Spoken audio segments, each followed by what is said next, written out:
हाँ, पिछली क्लास में हम बात कर रहे थे डोमेन और होस्टिंग के मुतालिक। हमने जो है वो टाइप्स देखी, डोमेन की और होस्टिंग की टाइप्स क्या क्या होती हैं और क्यों होती हैं, वो हमने सब देखा। होस्टिंग को हमने डिटेल में देखा कि स्पीड जो है हमारी वेबसाइट की होस्टिंग पे डिपेंड क्यों करती है, और जो है हम जब हमारी होस्टिंग क्रैश होती है तो वो क्यों होती है। ये हमारी पिछली क्लास थी।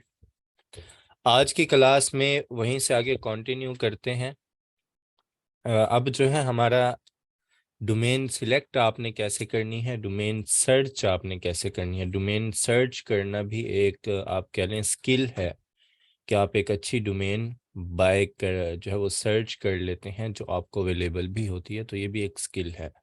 अगर हम फाइवर पे चले जाएं तो सिर्फ ऐसे ऐसे लोग भी मौजूद हैं जिन्हें डोमेन सर्च करने की स्किल आती है, जो डोमेन अच्छी फाइंड कर लेते हैं, तो वो वहाँ पर सर्विसेज दे रहे हैं सिर्फ कि हम आपको डोमेन जो है वो अच्छी सर्च करके देंगे जो अवेलेबल होंगी। तो वो हमारा आखिरी टॉपिक होगा, उसके बाद टोटल हमारा काम प्रैक्टिकली शुरू हो जाएगा। उसकी तरफ चलने से पहले होस्टिंग को क्लियर करते जाते हैं। मेरा एक सवाल है आप सबसे, आप सब तकरीबन कल की क्लास में मौजूद थे, तो क्या हम अपने सिस्टम को होस्टिंग सर्वर बना सकते हैं या नहीं? मेरा सवाल है आप लोगों से।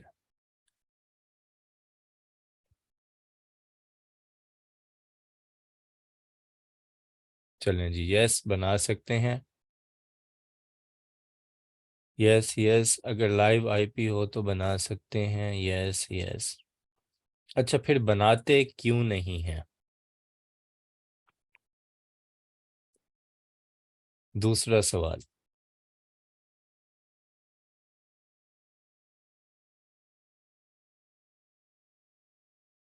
Security reasons, local host,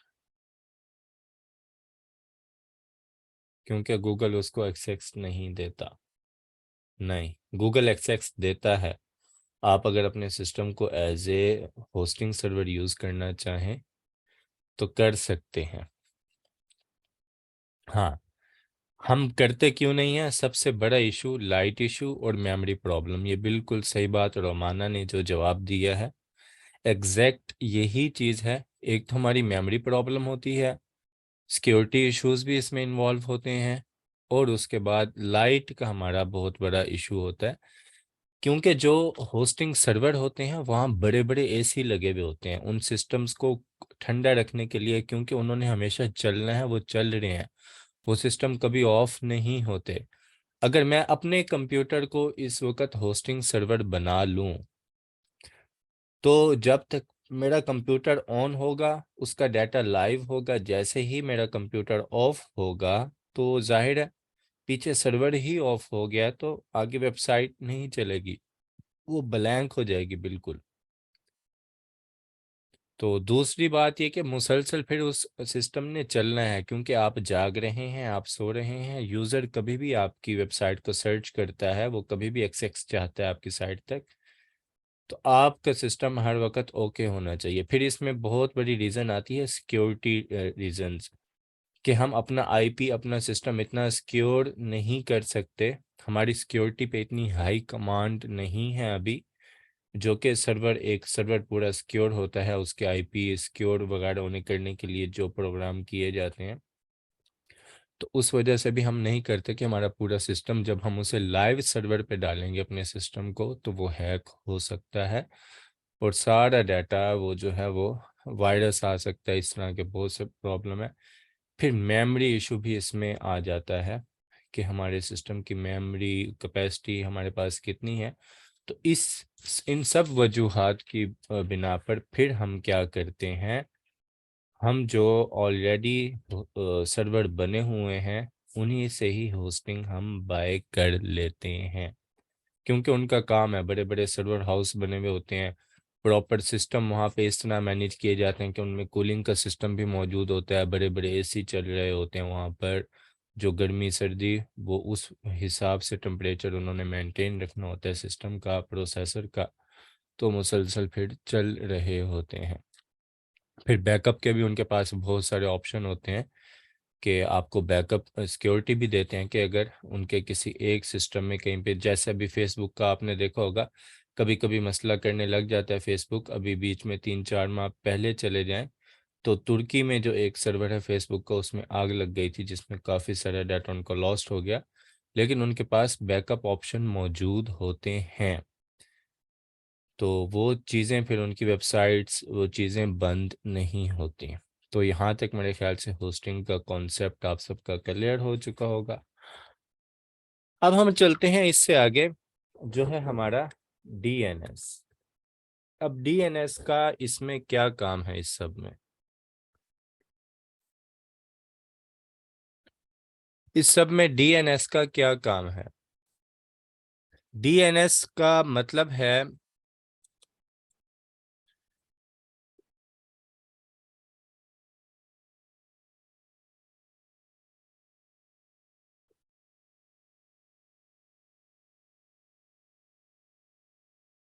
domain name server. अब इसका क्या काम है? इसका डोमेन और होस्टिंग से क्या लिंक है? डोमेन नेम सर्वर क्या चीज है? जब भी हम डोमेन लेते हैं और होस्टिंग लेते हैं, वो आपस में लिंक करने के लिए उनके बीच में जो चीज़ यूज़ होती है वो डीएनएस कहलाता है। मैं आसानी से लिए आपको समझाने के लिए यहाँ पे पेंट टूल ओपन कर लेता हूँ कि ये आपने बाय की डोमेन, ठीक है, ये आपकी डोमेन है। यहाँ पे शेप्स कहाँ गई? हाँ, ये आपकी डोमेन है और ये आपकी होस्टिंग है। इन दोनों को जो चीज़ आपस में लिंक करेगी वो कहलाता है डीएनएस, डोमेन नेम सर्वर। यहाँ पे मैं टेक्स्ट भी लिख देता हूँ, टेक्स्ट की सूरत में भी इधर मैं लिख देता हूँ डोमेन,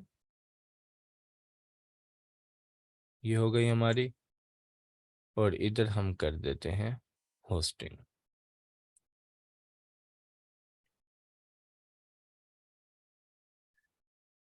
अब आपने डोमेन कहीं और से बाय की है, आपने होस्टिंग कहीं और से बाय की है, तो अब क्या चीज़ ये प्रूव करेगी कि ये डोमेन आपकी ही है या किसी और की नहीं है? वो प्रूव करेगा डीएनएस, जो आपका डोमेन नेम सर्वर होगा।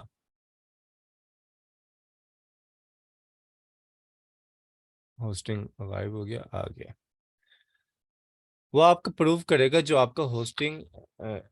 अब मसलन मैं आपको मिसाल देता हूँ कि अगर मैंने नेम चीप, एक हम यहाँ पे एग्जांपल ले लेते हैं, नेम चीप क्या है? एक सर्वर है, ठीक है। मैंने डोमेन यहाँ से बाय की और इसी तरह मैं आ जाता हूँ, चले मैं मिसाल दे देता हूँ, डिजिटल हब एक और सर्वर है। मैंने क्या किया? होस्टिंग यहाँ से बाय कर ली। अब जो नेम चीप के सर्वर पे मैंने डोमेन बाय की है, उसको मैं अपनी डिजिटल हब वाले सर्वर पे जो मेरी होस्टिंग है उससे लिंक कैसे करूँगा? उसके दरमियान में कैसे प्रूफ होगा कि वाकई ही ये डोमेन मेरी है, किसी और की नहीं है? वो चीज़ होती है डीएनएस, यानी डोमेन नेम सर्वर। अब होता क्या है, जब मैं नेम चीप से डोमेन बाय कर रहा हूं तो जो बाय डिफॉल्ट मेरी डोमेन का नेम सर्वर होगा वो क्या होगा? नेम चीप का होगा। लेकिन अब मैंने उसको जब ऐड करना है डिजिटल हब के होस्टिंग सर्वर पे, मतलब डोमेन मेरी कहीं और है, होस्टिंग कहीं और है। अगर हम नेम चीप से ही डोमेन लेते हैं, वहीं से होस्टिंग लेते हैं, तो फिर हमें कोई मसला नहीं है, क्योंकि बाय डिफ़ॉल्ट जो उस डोमेन का नेम सर्वर है वो नेम चीप ही होगा और होस्टिंग भी वही है। वो आपस में आपका लिंक कर देंगे, आपस में आपकी डोमेन और होस्टिंग आपस में लिंक हो जाएगी। लेकिन जब आपकी होस्टिंग कहीं और है, डोमेन कहीं और है, तो फिर उसमें हम क्या करते हैं? हम जाते हैं होस्टिंग का नेम सर्वर लेते हैं, वो हमें उसकी टेक्स्ट फाइल देते हैं, लेसेंस फाइल्स भी होती हैं, या वो हमें जस्ट जो है वो नेम सर्वर आईपी भी दे देते हैं, वो हम जाकर इंटर करते हैं अपनी डोमेन में। उससे क्या होता है, उससे अब उन्हें ये वेरीफाई हो जाता है कि वाकई ही ये डोमेन ये जो है, जब हम होस्टिंग से उसे कनेक्ट करते हैं तो पहले अपना नेम सर्वर वेरीफाई करेगा। मतलब आप आए डिजिटल हब के होस्टिंग सर्वर पर, आपने यहाँ पर आपने एक डोमेन कहीं और से बाय की हुई थी, चाहे वो GoDaddy से, नेम चीप से, कहीं से भी आपने बाय की हुई थी, आपने ऐड कर दी यहाँ पर आकर। मतलब मेरी एक डोमेन है salmansadiqui.com, वो मैंने आकर ऐड कर दी होस्टिंग पर, जो मैंने डिजिटल हब से ली हुई थी होस्टिंग। अब ये डोमेन मैंने कहीं और से बाय की हुई है। अब डिजिटल हब ऐसे उसको, जो सर्वर है हमारा होस्टिंग, वो डायरेक्ट उसको ऐड नहीं करेगा, वो आपको देगा नेम सर्वर अपने। वो कहेगा ये आप अपने डोमेन में जाकर पेस्ट करें। अब आप आएंगे दोबारा नेम चीप में, वहां पर आप अपनी डोमेन के जाएंगे मैनेज में, मैनेज से आगे जाएंगे आप इसकी सेटिंग में। ठीक है, वहाँ पे जो है वो NS सेटिंग भी होती है, नेम सर्वर सेटिंग इसे हम कहते हैं। कहीं पर जो है वो डायरेक्ट लिखा हुआ होता है, इसके मुख्तलिफ नाम होते हैं। कहीं पे DNS सेटिंग लिखा हुआ होता है, डोमेन नेम सर्वर सेटिंग लिखा होता है, और कहीं पर आपको लिखा हुआ होगा जस्ट नेम सर्वर सेटिंग। तो इसके मुख्तलिफ नाम हैं, आप उसमें जाएंगे, वहाँ पर आप वो पेस्ट कर देंगे जहाँ से जो आपको नेम सर्वर होस्टिंग का मिलेगा। फिर जब आप इसे कनेक्ट करेंगे तो ये वेरीफाई करेगा उसको, आया कि वाकई ही ये उससे कनेक्ट है या नहीं, तो उसके बाद वो ऐड करेगा। इसके अब हम एक प्रैक्टिकल एग्जांपल देखते हैं।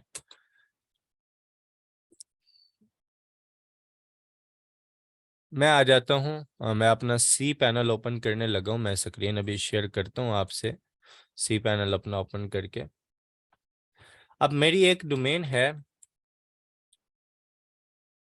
मालूमात.pk, ये मैंने ली हुई है कहीं और से, और जो मेरे पास होस्टिंग है वो है कहीं और। मैं इसको ऐड करना चाहता हूँ, जहाँ से मैंने ये डोमेन ली हुई है वहाँ से मैं होस्टिंग नहीं लेना चाहता, क्योंकि ऑलरेडी मेरे पास एक होस्टिंग मौजूद है जिस पर मैं इसको क्या करता हूँ, मैं ऐड करना चाहता हूँ।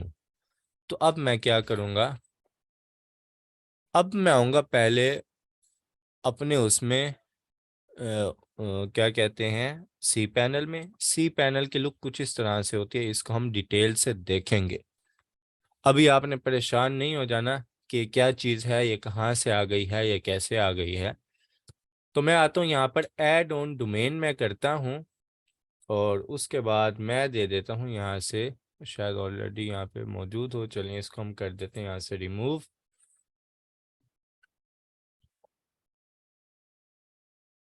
रिमूव मैंने इसे कर दिया यहाँ से।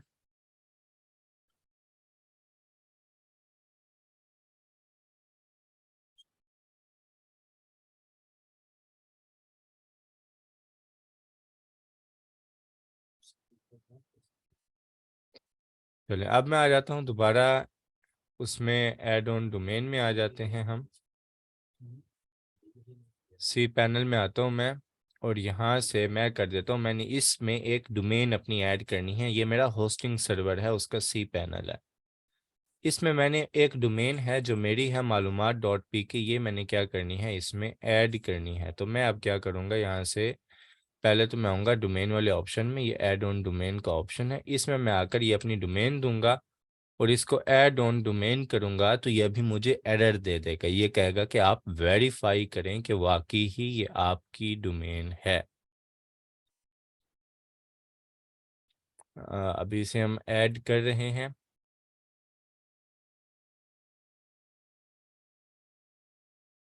तो ये इस वक्त यहाँ पर ऐड हो चुकी है, क्योंकि इसके नेम सर्वर में मैंने जो है ये DNS ऐड किए हुए थे। मैं आपको दिखा देता हूँ, ये मैंने डोमेन ली हुई है यहाँ से, ये एक फलक होस्ट है, यहाँ से मैंने डोमेन बाय की हुई है, यहाँ पर सिर्फ मेरी डोमेन है।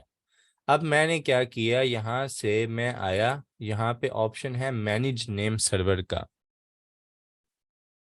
ठीक है, मैनेज नेम सर्वर का ऑप्शन है, यहाँ पर मैंने आकर क्या दिया, यहाँ पर मैंने जो नेम सर्वर मेरे उसके जो दूसरी, जहाँ पर मैंने ऐड करना था अपनी डोमेन को, उसके मैंने यहाँ पर नेम सर्वर दे दिए। यहाँ पे आप डॉक्यूमेंटेशन में आएंगे इनकी, तो ये आपको बता रहे हैं मजीद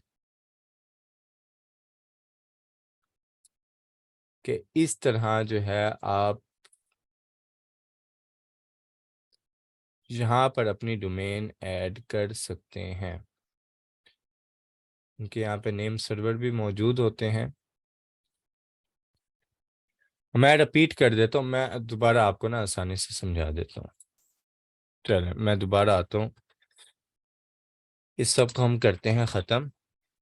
मैं आ जाता हूँ, मैं बताता हूँ आपको। मेरे पास है एक सर्वर 1 है, एक है मेरे पास सर्वर 2, दो सर्वर है मेरे पास।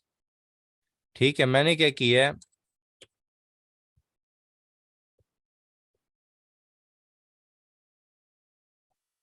मैंने एक डोमेन बाय की है सर्वर 1 से, जो डोमेन है मेरी मालूमात.pk। ठीक है,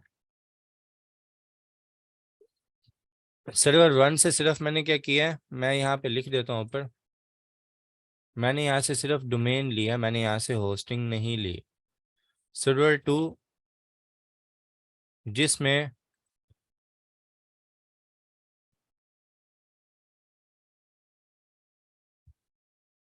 मेरे पास होस्टिंग मौजूद है पहले से। अब मैंने क्या करना है, मैंने जो डोमेन यहाँ से बाय की सर्वर 1 से, इसको मैंने सर्वर 2 में ऐड करना है। मैं आया यहाँ पर, मैंने किया, मैं आया यहाँ पर, मैंने लॉगिन किया सी पैनल में।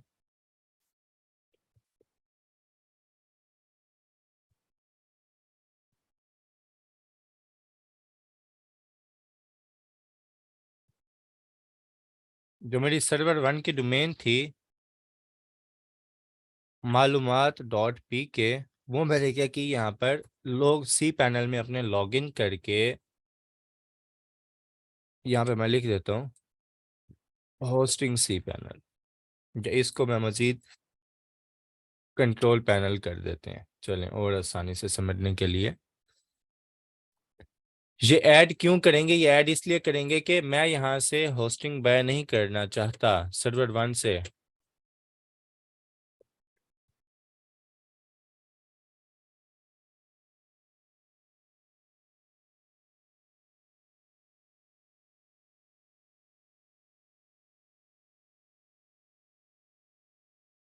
हम अभी उस तरफ नहीं आ रहे कि फ्री डोमेन ऑफर कर रहे हैं या नहीं कर रहे, मैं आपको समझा रहा हूँ डीएनएस का कॉन्सेप्ट। डीएनएस हमारी डोमेन और होस्टिंग को आपस में जो बीच में लिंक करती है, जो चीज़ हमारी वेरीफाई करती है कि वाकई ये डोमेन हमारी है, वो हमारा होता है डीएनएस। ठीक है, अच्छा चलें इसको और आसान कर देते हैं।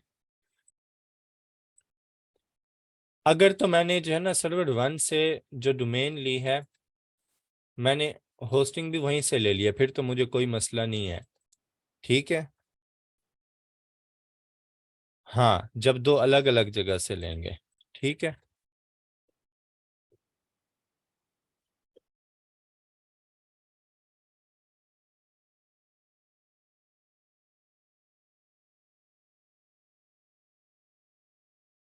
ये मैंने कर दिया होस्टिंग। ठीक है, अब मैंने क्या किया, मैंने एक सर्वर से ना डोमेन बाय की है, लेकिन ना दूसरे एक सर्वर पर मेरे पास ऑलरेडी होस्टिंग मौजूद है। या इसे हम यूं कह लेते हैं कि मैंने एक डोमेन बाय की। ठीक है, मुझे मेरे दोस्त ने कहा यार तू सिर्फ डोमेन ले ले, होस्टिंग मेरे पास मौजूद है। तो मैं क्या हूँ, मैं एक जगह से डोमेन ले रहा हूँ। अब ये होस्टिंग है मेरे दोस्त की है, मैंने अपनी होस्टिंग बाय नहीं की। तो अब मैं अपनी ये डोमेन अपने दोस्त की होस्टिंग में ऐड कैसे करवाऊंगा। ठीक है, अब मैं अपने दोस्त को ये डोमेन दूंगा कि यार ये डोमेन है, ये मैंने बाय की है, ये तो अपने होस्टिंग में ऐड कर दे तू। वो अपनी होस्टिंग में ऐड करेगा तो उसको ना यहाँ पर एरर आ जाएगा। पहले जो उसका होस्टिंग सर्वर है वो कहेगा कि आप वेरीफाई करो वाकई ये डोमेन आपकी है, आप ऐसे किसी और की तो ऐड नहीं कर रहे। अब उसकी वेरिफिकेशन के लिए अब वो क्या करेगा, जो होस्टिंग सर्वर है वो देगा अपना जो है वो डीएनएस मतलब डोमेन नेम सर्वर देगा, जो आईपी की सूरत में होते हैं। मतलब कि ये होता है NS1 डॉट, अगर मैं देखूं नेम चिप का तो ये होगा namecheap.com, NS2 डॉट, इस तरह के आईपी एड्रेस होते हैं, वो मुझे देगा। मैं क्या करूँगा, मैं जाऊँगा जहाँ से मैंने होस्टिंग ली हुई थी वहाँ पर मैं कर दूँगा पेस्ट वो जो नेम सर्वर मुझे देगा, और उसको मैं कर दूँगा ओके।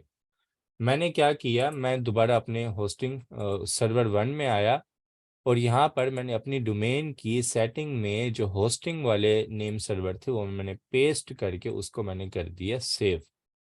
अब जैसे ही मैंने उसको सेव किया, अब यहाँ पर मेरी होस्टिंग जब वो होस्टिंग सर्वर में वो दोस्त मेरा मेरी डोमेन ऐड करेगा तो होस्टिंग वेरीफाई करेगी नेम सर्वर, उसे पता चलेगा वाकई ही ये नेम सर्वर वहीं के हैं, तो वो फिर इसे वेरीफाई करके ऐड कर देंगे। अब मैं उसकी होस्टिंग इस्तेमाल कर सकता हूँ।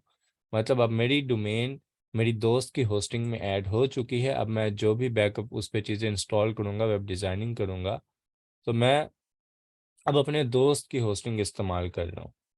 तो इन सब चीज़ों में जो चीज़ बीच में इंटरलिंक करती है दो चीज़ों को वो डीएनएस कहलाती है, यानी डोमेन नेम सर्वर।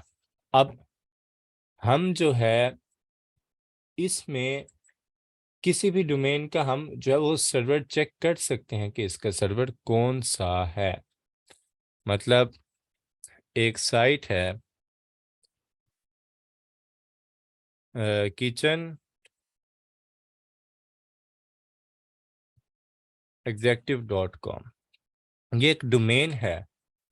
ठीक है, मैंने अभी चेक करना है कि इसका पीछे नेम सर्वर कौन सा है, तो मैं आऊँगा गूगल में, आप यहाँ पे लिखेंगे DNS प्रोपगेशन, इस पे आप पाएंगे व्हाट्स माई DNS.net, ये वेबसाइट है। यहाँ पर आप आ जाएंगे, अपनी डोमेन पेस्ट करेंगे आप, और उसके बाद जहाँ पर आप आएंगे आप ले लेंगे NS मतलब नेम सर्वर।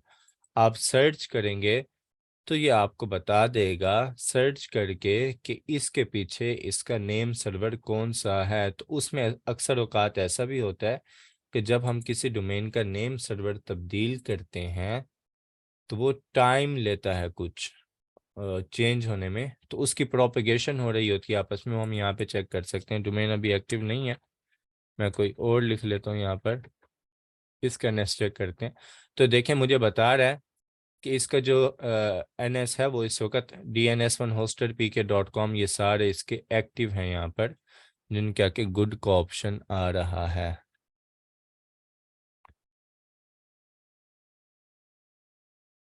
सिक्योरिटी का मसला उसमें इस वजह से नहीं है कि जो डोमेन का मेन अकाउंट है वो आपके पास ही है। मतलब कि मैंने अब क्या किया हुआ है, मैंने फलक होस्ट है, यहाँ से मैंने एक डोमेन बाय की है, तो ये मेरे दोस्त का ही है। वो एक डोमेन उसके पास थी, अच्छी थी, तो उसने कहा मैं तेरे लिए ख़रीद लूँ। मैंने कहा हाँ बिल्कुल, और बल्कि पड़ी थी ऑलरेडी मालूमात.pk, तो आगे बेचना चाह रहा था। मैंने कहा अच्छी डोमेन है तो मुझे दे दे। तो मैंने 2019 से 2025 तक की इसकी पेमेंट की हुई है, तो उसने ये डोमेन मुझे दे दी। तो अब उसका ऑलरेडी उस वो होस्टिंग वगैरह प्रोवाइड करता है, ये उसकी वेबसाइट है। उसने क्या किया, अपने ही सर्वर में मेरी डोमेन ऐड करके दे दी मुझे। अब जब मुझे जो है अब मेरे पास होस्टिंग ऑलरेडी मौजूद थी कहीं और, फिर मैंने क्या किया, यहाँ पर आकर यहाँ पर मैंने अपना जो होस्टिंग है उसके नेम सर्वर मैंने ऐड किए, उसके बाद ओके किया इसको, फिर मैंने ये डोमेन जाकर वहाँ पर ऐड की, तो मेरी उस होस्टिंग से लिंक हो गई, वहाँ पर ये ऐड हो गई। तो ये हमारे पास होता है DNS। DNS का क्या मतलब होता है, डोमेन नेम सर्वर।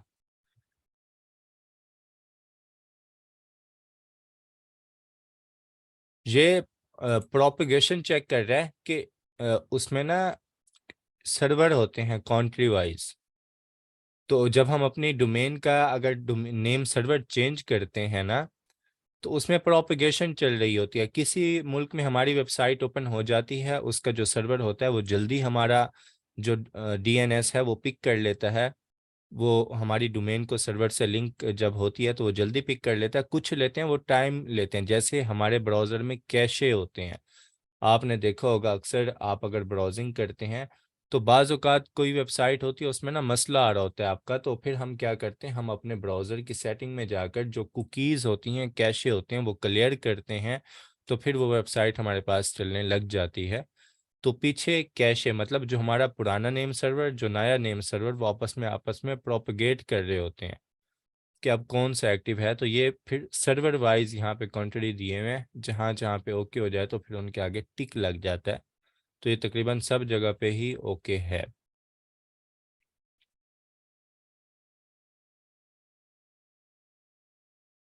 ठीक हो गया। अब डोमेन और होस्टिंग अगर दो मुख्तलिफ जगहों से है तो उसे आपस में लिंक करने से रिलेटेड किसी का कोई सवाल?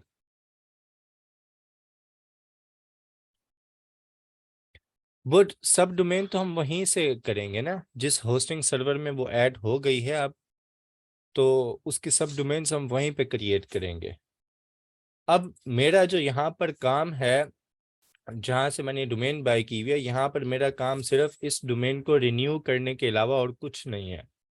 मतलब जब मुझे इसको रिन्यू करना होगा तो मैं यहाँ पर आऊँगा, वगरना मेरा यहाँ पर कोई काम नहीं है। मेरा बाकी सारा काम जो मेरा ये वाला कंट्रोल पैनल है यहाँ से हो जाएगा। सब डोमेन सब चीज़ें मैं यहाँ से ऐड करूँगा।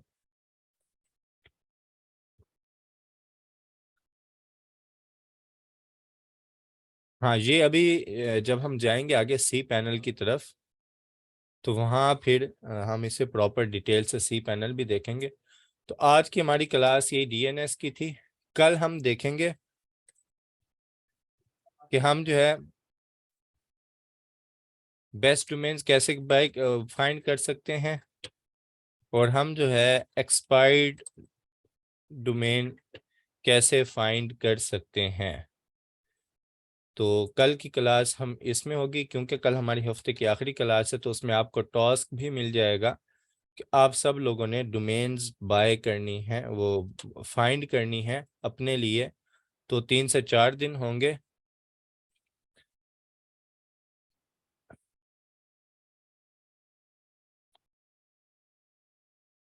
सर्वर 2 जो ऑफर कर रहा है फ्री डोमेन 1 साल के लिए, तो अगर आप उसके सर्वर से होस्टिंग बाय कर रहे हैं तो उसके साथ वो आपको डोमेन ऑफर कर रहा है। अगर आपके पास पहले से कोई डोमेन है तो वो ऑलरेडी ली हुई है। जो ऑफर है ये न्यू डोमेन के लिए है।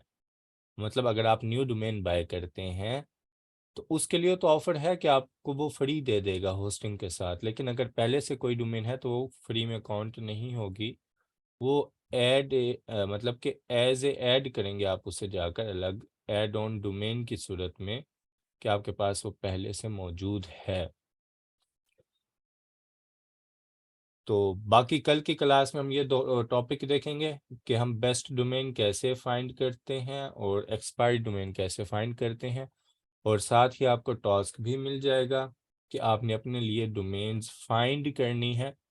फिर हम मंडे से वो जो आपकी डोमेन्स होंगी उनको प्रॉपर बाय करके वो बता दूंगा मैं आपको कि कैसे बाय करनी है। उनको मैं अपनी होस्टिंग से फिर लिंक कर दूंगा।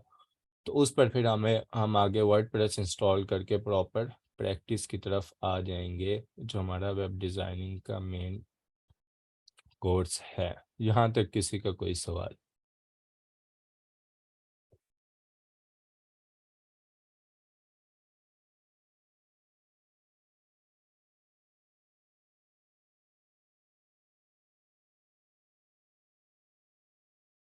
चलो, नो क्वेश्चन, ठीक हो गया।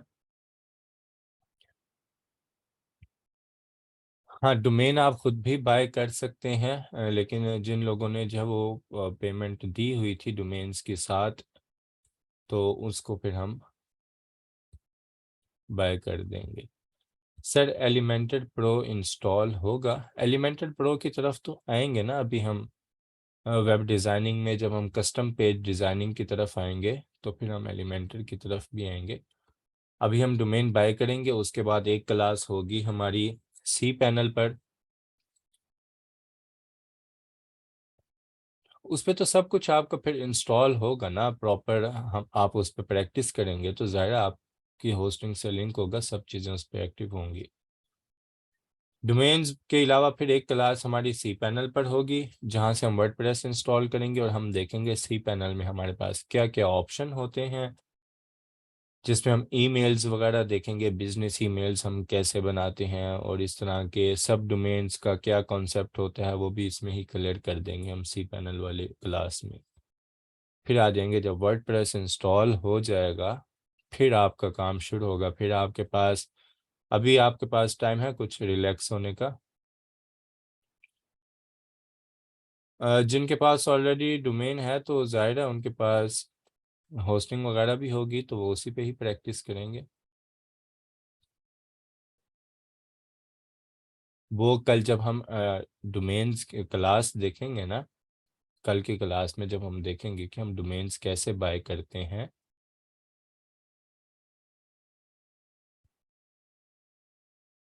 तो उसमें आपका कॉन्सेप्ट भी क्लियर हो जाएगा। ये उसमें हम डिस्कस कर लेंगे कि आपको किन क्या क्या टॉपिक्स हैं, आपको किस पे काम करना है, या आपको अपने नाम की डोमेन लेनी है।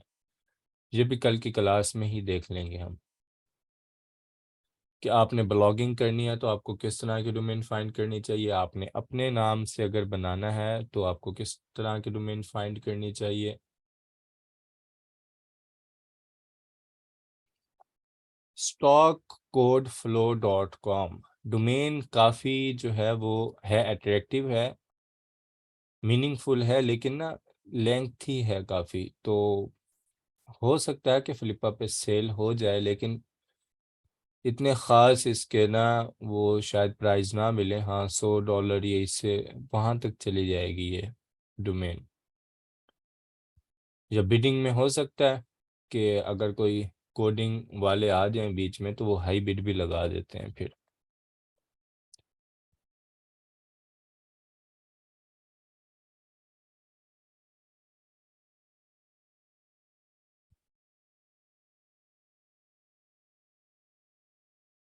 हाँ, जब आप चाहें होस्टिंग आप चेंज कर सकते हैं, लेकिन बार बार होस्टिंग चेंज नहीं करनी चाहिए, क्योंकि उसमें जब आप अपनी जो आपकी ऑलरेडी वेबसाइट चल रही है उसके लिंक गूगल में इंडेक्स हो गए हैं, तो उसका जो बैकअप वगैरह होता है जब आप बार बार अगर चेंज करते हैं तो वो एक तो आपके डीएनएस भी डिस्टर्ब होते हैं, वो बैकअप भी डिस्टर्ब होता है।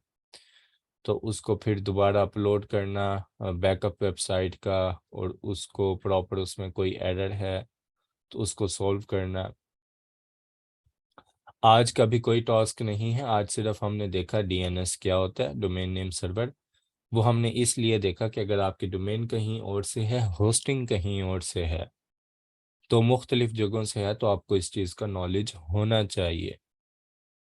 तो वो इस वजह से हमने इस टॉपिक को क्लियर कर लिया कि उन दोनों को जो चीज़ आपस में लिंक करती है हमारी डोमेन को किसी और होस्टिंग के साथ, तो वो डीएनएस होते हैं। बाकी कल से आपको टास्क मिलेगा, आपने डोमेन्स फाइंड करनी होंगी। ब्लॉगर और वर्डप्रेस में क्या डिफरेंस है? ब्लॉगर पे जो थीम्स होती हैं वो जो है HTML CSS बेस होती हैं मोस्टली। अब PHP की थीम्स भी वो एक्सेप्ट कर लेता है, लेकिन मोस्टली उसकी जितनी अब भी थीम्स चल रही हैं वो CSS और HTML वाली हैं।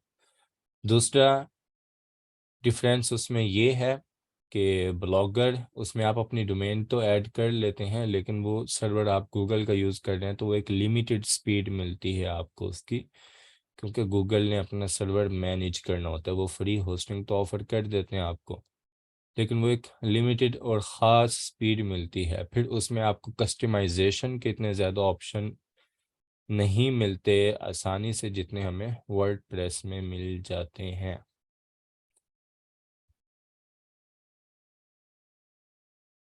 000 वेब होस्ट क्या है? ये भी एक होस्टिंग प्लेटफॉर्म है जो होस्टिंग वगैरह देते हैं। तो कुछ इसमें फ्री ऑफर करते हैं, तो कुछ मतलब के लिमिटेशंस के साथ, क्या फ्री यूज़ कर लें हमारी होस्टिंग 3 माह के लिए, कितने वक्त के लिए। ठीक है, बाकी किसी का कोई सवाल?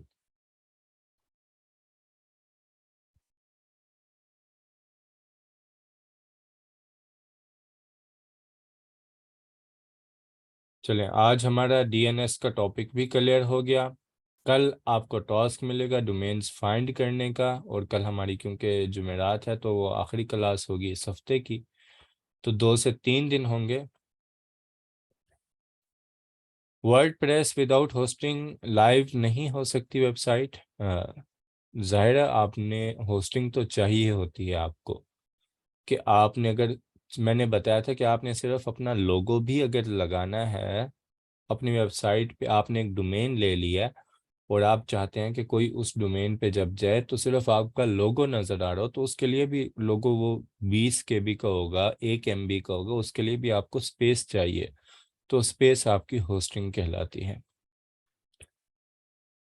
वर्डप्रेस पर फ्री वेबसाइट नहीं होती, वो ब्लॉग कहलाते हैं। कल हम जब डोमेन सब डोमेन का कॉन्सेप्ट देखेंगे तो आपको एक क्लियर हो जाएगा, और उसमें फिर आपको वो ऑप्शन भी नहीं मिलते जो आपको एक प्रॉपर, जब हम पेड अपनी डोमेन लगाते हैं उस पर जो ऑप्शन मिलते हैं।